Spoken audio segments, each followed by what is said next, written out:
Hello friends, food Bangla চ্যানেলে সবাইকে স্বাগত। আজকে একটা নতুন একটা রেসিপি শেয়ার করতে চলেছি। কালো জিরে দিয়ে হচ্ছে বাটা মাছের পাতলা ঝোল। আপনারা স্কিপ না করে প্রথম থেকে শেষ পর্যন্ত দেখতে থাকুন।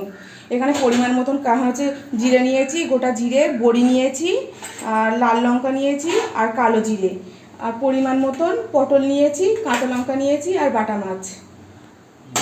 আমি আর কড়াই বসিয়ে দিলাম। কড়াইয়ের মধ্যে তেল দিয়ে দেবো।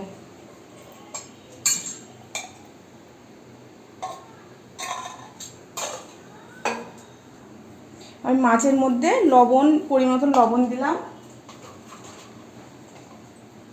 পরিমাণ মতন হলুদ দিলাম, দিয়ে মাছটাকে সুন্দরভাবে মাখিয়ে নেব। আমার তেল গরম হয়ে গেছে। তেলের মধ্যে একটু পরিমাণ মতো আমার তেলে ধোয়া উঠে গেছে। এর মধ্যে এক এক করে মাছগুলো দিয়ে দেবো তেলের মধ্যে। এবং মাছ দেওয়ার পরে তেলটা না